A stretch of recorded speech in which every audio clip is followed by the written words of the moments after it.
Okay, well, there's two basic positions you're going to be in when you're in a jam situation. You'll be sitting and you'll be standing. Okay, well, if you sit, it's just like when you're practicing, right? Make sure your left leg is supporting the neck of the instrument. And a lot of times in jams, they'll set chairs up maybe in a circle, depending on how big the jam is. That's kind of how big the circle is.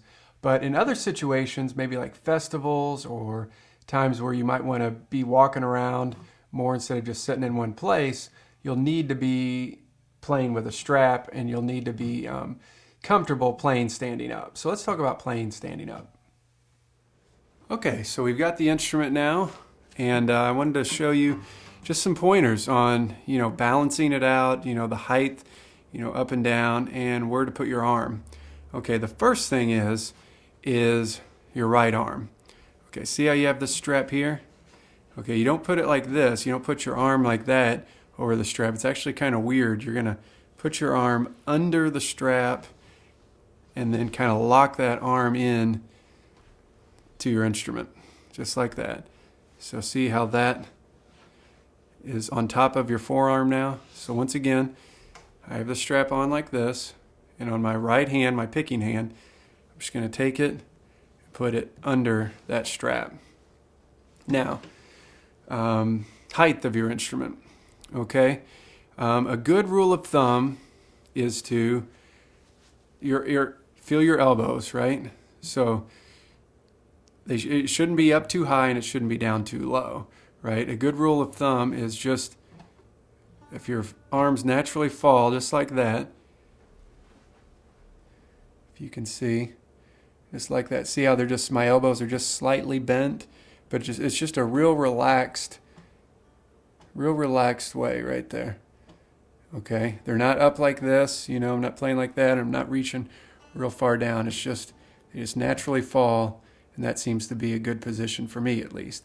Everybody's bodies are different, and some people have a tummy, and they got to worry with that. I'm the opposite. I'm a thin person, and what I found is I have these hip bones right here. If you look on my pants, there's the belt.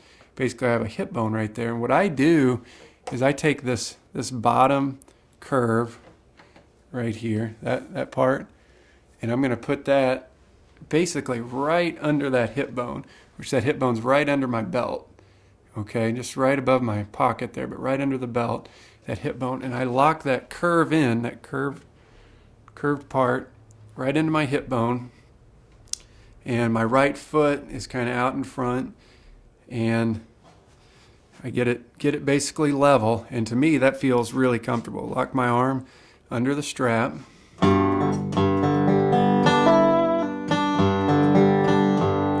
Right? So that feels really comfortable. Another thing you want to look out for is the tension of this part of your strap. It needs to be under tension. You don't want it loose like that, So a lot of times people will just tilt their instrument just slightly, but you don't have to. I honestly kind of like mine. There it is flat, okay? And maybe just a slight tilt to it. Just a slight tilt.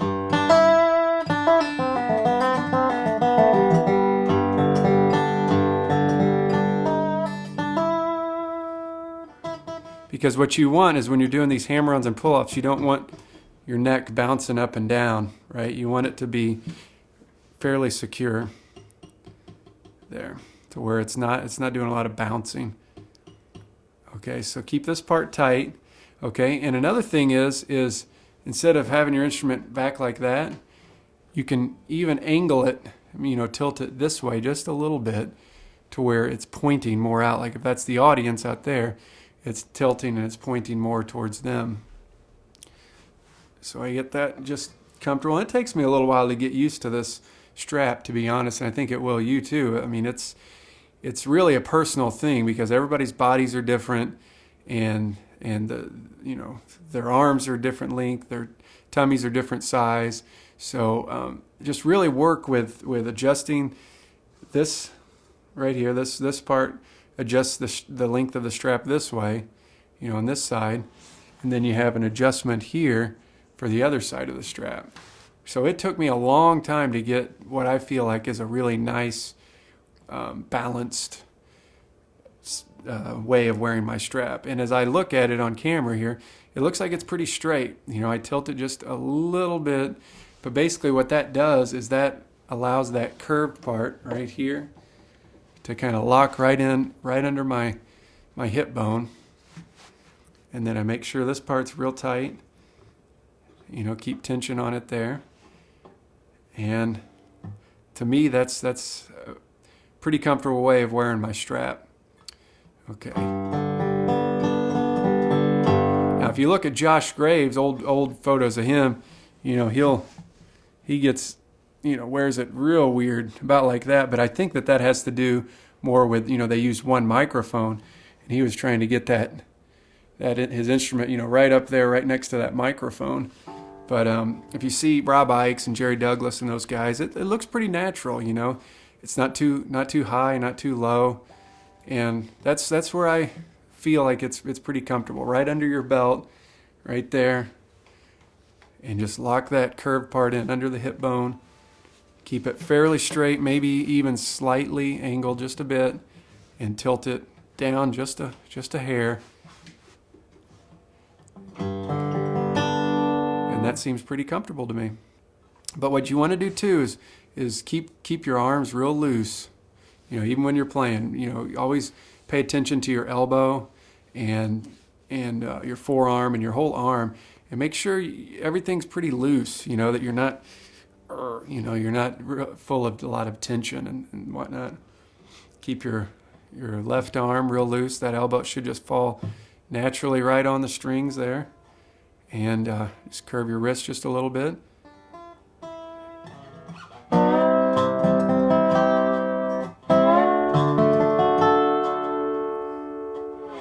Okay, and that's how I wear my instrument.